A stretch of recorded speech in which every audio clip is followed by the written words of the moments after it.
Hey everybody, this is the Fantasy Sports Bus with a fantasy football podcast. So it is Sunday night, and the 4 o'clock games Eastern Time are over. So I wanted to go through each one of them quickly just to discuss some of the things that manifested today. Did not have the stream last night. By the time you watch this, it'll be last night. Because I'm just not feeling 100%. My voice was going in and out before. But like I said, I wanted to come on here and discuss some of the things. I'm watching the Chiefs Jets game as we speak. It's 3-0.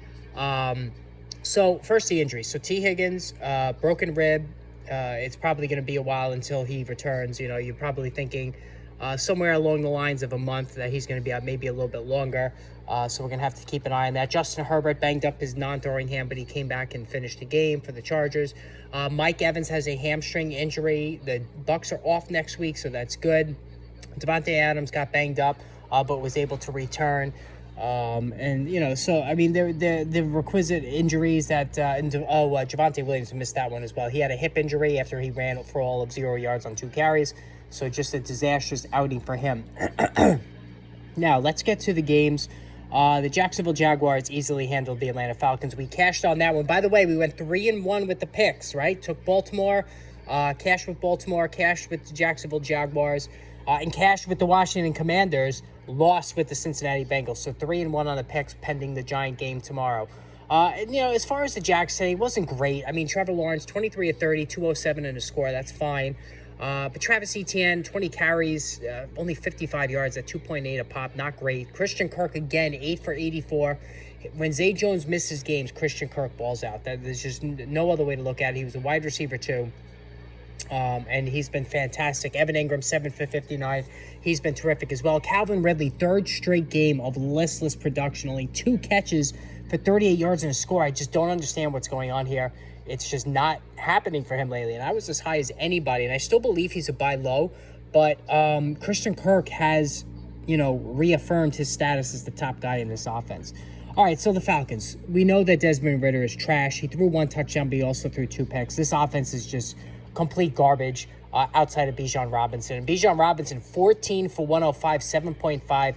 The guy looks like he glides on air. He is just that good. It's scary how good he is. He's the number 1 pick next year. 5 catches for 32 yards. He is a PPR gem. How about this? Jonnu Smith, the backup tight end, 6 for 95, while Kyle Pitts, only 2 for 21. Just drop Kyle Pitts. Enough where you drafted him. Enough about his name brand. Just drop him. Drake London, luckily had a touchdown, only 3 for 28. Just a complete shit storm all the way around for this team. I thought maybe they would put Taylor Heineke in. They did not. It's just an absolute disaster. It really is outside of Bijan Robinson. All right, Buffalo Bills. If you played against Josh Allen today or, Christian McCaffrey, you lost. I'm luckily a Josh Allen owner in one of my leagues. And, a lot of the factors with fantasy football is who you're playing against. So, I avoided Josh Allen this week. I avoided Christian McCaffrey this week in both of my leagues. So that right away helped me to win both of my leagues this week. So, a lot of times it really just comes down to that. Josh Allen, 21 of 25, 324 touchdowns. He added 1 on the ground. He was unstoppable. He's the best quarterback in fantasy football, given that Jalen Hurts is not off to a raging start. Allen, I think he's edging out Pat Mahomes. James Cook, only 12 for 29 on the ground. He did score his first touchdown, which is good. Only caught 1 pass, but it was for 48 yards. So not a great outing, but he did get 14 fantasy points. Stephon Diggs, 6 for 120. Listen, he is a gem. 3 touchdowns. Stephon Diggs won the day for a lot of people today. Just amazing. Even Dalton Kincaid, 4 for 27. So good stuff happening there. We knew there were going to be points all over the place. Devin A. Chan, guys, we are seeing something special here. 8 carries for 101 yards and 2 more scores. That's 6 touchdowns the last 2 weeks. As far as the passing game, he caught 3 for 19. He's doing it all. Raheem Mostert, 7 carries for 9 yards. He fumbled twice, losing 1. What the hell happened there? Mostert, 3 catches for 36 yards, has now really opened that door. Off of a 4-touchdown game, things change so quickly in the NFL. Devin A. Chan is now the story, along with Bijan Robinson of these rookie running backs. Unbelievable. Anybody who really, who had him on their bench, this could be a league-winning guy. Tyreek Hill, 3 for 58. The Bills did more to shut him down than anybody in recent memory. Jalen Waddle, 4 for 46. How about that? Both ace wideouts struggled really badly for the Miami Dolphins. Tua Tagovailoa, 1 touchdown pass, 1 interception, 25 for 35. The accuracy was good. But again, just a really rough day at the office as the Buffalo defense really got it done. All right, how about this one? Denver Broncos, 31 to 28. It was a fuck you first half for Justin Fields to all of his critics, including me. I mean, it was crazy how good Justin Fields was the first half of this game. 4 touchdown passes. I mean, just 2 of them to Cole Kmet, 1 of them to DJ Moore, 1 to Khalil Herbert. But then the mistakes showed up in the second half. He lost a fumble. He threw an interception. So it's never... there's always something with Justin Fields. Now, like I said, something clicked there in this game. Now, he only ran for 25 yards, right? So, again, he wasn't running much. But, and like I said, I have the Jets-Chiefs game on, so if I keep looking up, that's what I'm looking at. But he was really good, even though they lost this game. But, again, are the Bears at some point going to think, you know what, we just keep losing games. Either they trade Justin Fields, it's just not happening, and tank for Caleb Williams. That could happen. This is one team to watch in the Caleb Williams sweepstakes. How about this one? Khalil Herbert. All that talk about Roschon Johnson, and I was wrong about that. I thought he was going to get a lot of work today. Khalil Herbert, 18 for 103. He was actually really good. 4 catches for 19 yards in the score. So there was, really good PPR production here. I think if you're a Khalil Herbert owner, in a PPR league, he might be a low-end running back too next week. DJ Moore, so 8 for 131 in a score. This is why they brought in DJ Moore. So we clicked today. We all know that he's had some really horrible quarterbacks throwing to him in his NFL career, but he was fantastic today. It shows you the game-breaking talent he has, 16.4 a carry. He was awesome. Denver Broncos, listen, even though they've been really bad, Russell Wilson is having a comeback season, all right? As much as we all like to make fun of Russell Wilson and all the shenanigans and the antics and the me-first attitude and all that stuff, 21 to 28, 3 touchdowns today. He's been really good. So it has worked with Sean Payton. So while he has his critics, and deservedly so, Russell Wilson, you need to give him credit. He's having a comeback season. But there's trouble. Like we said, Javonte Williams is hurt. We don't know how long. Samaje Perine, only 6 for 12. If he's out there, I guess you pick him up.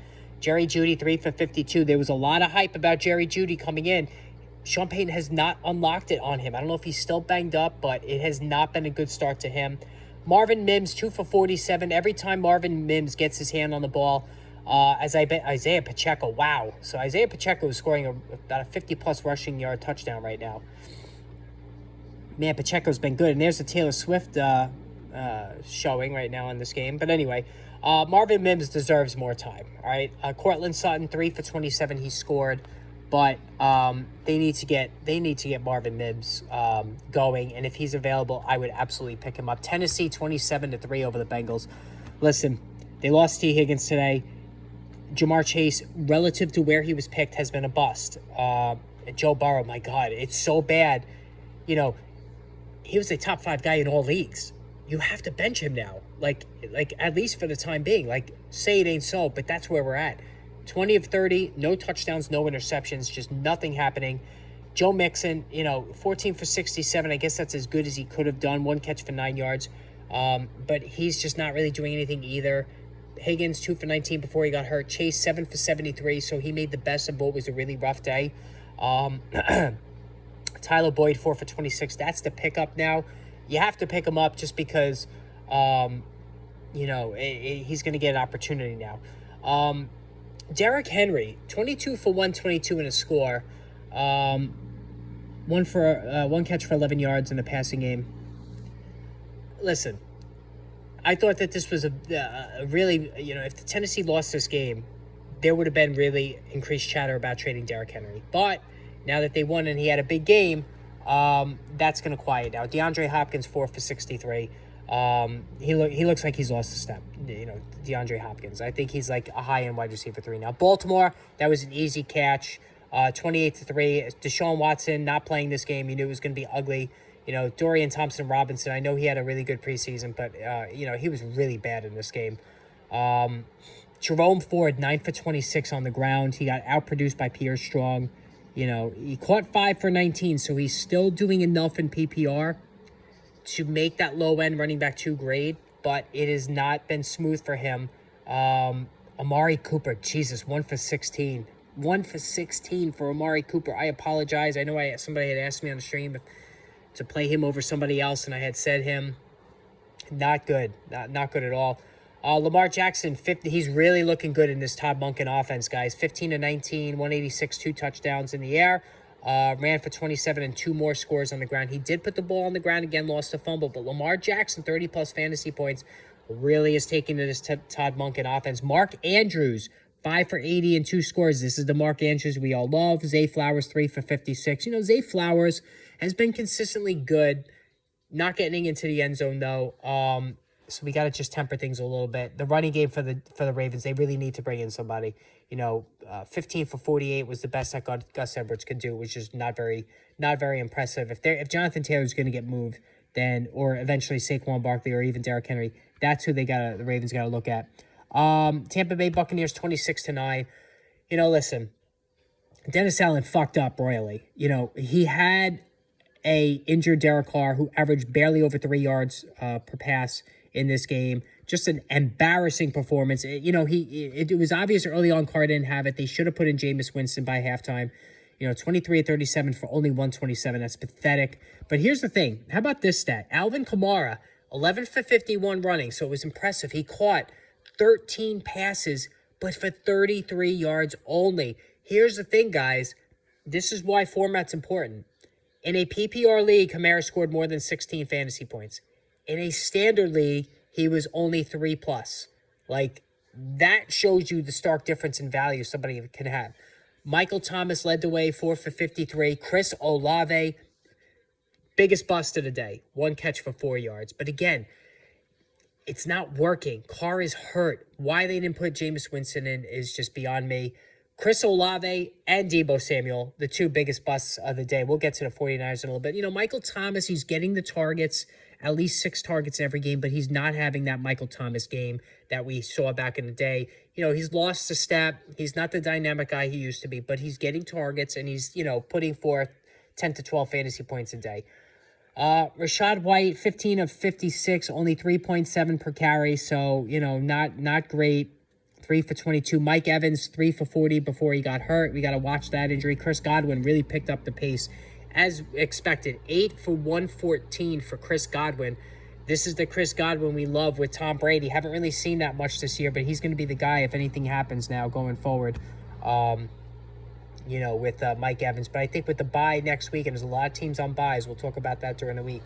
Los Angeles Rams knocking off the Indianapolis Colts 29 to 23. The Puka Nacua thing is becoming the most absurdly special, insane, unbelievable performance I've ever seen in my life, I think, in fantasy football. 9 for 163 in a score, 5th round pick. Nobody knew who he was. It just defies explanation. It really does. His game tape was decent. I wrote about it in the NFL Prospect Guide. I read that on the stream a couple of days ago. But this is just absurd. It really is. And he right now, I know Cooper Kupp's coming back in a couple of weeks or maybe next week. He has been the story of the first month of the season, hands down. And now, with Kupp back, I still think he can be solid. Not going to be putting up these reception totals. That's going to be Kupp's domain. But, man, and it goes to show you, too, was Cooper Kupp really that good this whole time? Or was it just Matthew Stafford fixating on one guy? Stafford, 1 score, 1 interception. Kyron Williams, 25 for 103, 2 touchdowns on the ground, 3 for 24 through the air. Listen, 4.1 a carry is not great, but he capitalized when it mattered. And how about the Rams? A team that we thought was going to be downright awful. Kyron Williams, Puka Nacua, 2 of the greatest sleepers, difference-making guys off waivers that we've seen this season. That's how fantastic they've been. Anthony Richardson, only 11 of 25, 200 yards. He did throw 2 scores, one to Mo Alley Cox, one to Andrew Ogletree. Michael Pittman, only 1 catch for 15 yards. So there's another receiver along with Deebo and Olave who just completely bombed out. It was bad. And Anthony Richardson, as good as he was the first 2 weeks, there's going to be growing pains. This is a guy, who didn't have a lot of grooming in college. So, not totally surprised there. 18 for 70 for Zach Moss, did not catch a pass. All right, and again, guys, I'm sorry about the congestion. That's why I didn't do the live stream. Minnesota Vikings, 21-13 over the Carolina Panthers. Listen, this was a must-have for Minnesota. They had to have this game.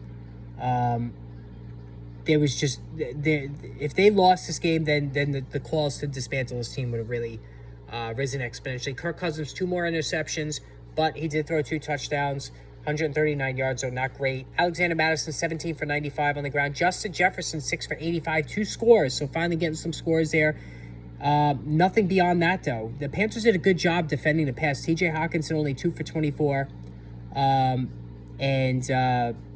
Jordan Addison, nothing. I told you guys to sell high on Jordan Addison. He was very big play, touchdown dependent.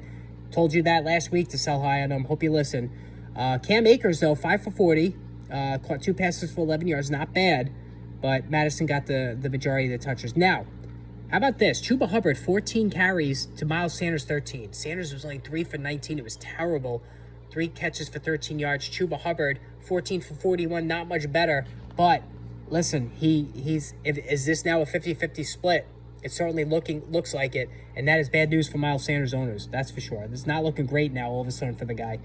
In terms of Sanders, this is sketchy now going forward. He might now be dropping in the flex territory the way this is developing. This is not what you want to see. Adam Thielen, 7 for 76, had another decent game. DJ Chark, 2 for 28. Terrace Marshall, 9 for 56.